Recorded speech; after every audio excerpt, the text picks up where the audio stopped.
சண்டை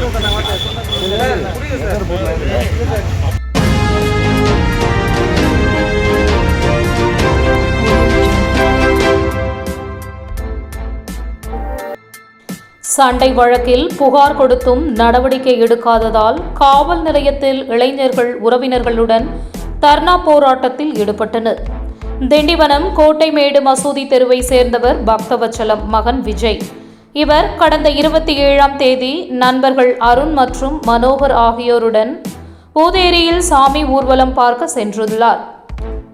அப்போது அதே பகுதியை சேர்ந்த சதீஷ், சந்தோஷ், கிஷோர், ஜெகதீஷ் ஆகிய 4 பேரும் இங்கே எதற்கு வருகிறீர்கள் என கேட்டு தகாத வார்த்தைகளால் பேசியதாக கூறப்படுகிறது.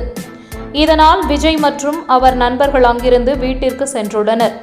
பின்னர் இரவு 12 மணியளவில் அங்கு சென்ற எதிரிகள் 4வரும் விஜய் மற்றும் அவரது நண்பர்கள் அருண், மனோகர் ஆகிய 3 பேரையும் கடுமையாக தாக்கியதாக தெரிகிறது.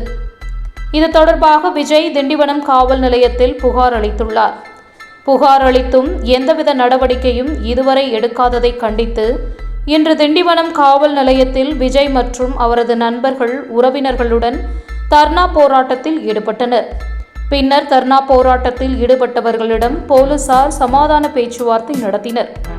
பின்னர் உரிய நடவடிக்கை எடுக்கப்படும் என தெரிவித்ததால் அங்கிருந்து கலைந்து சென்றனர். இதனால் திண்டிவனம் காவல் நிலையத்தில் சிறிது நேரம் பரபரப்பு ஏற்பட்டது.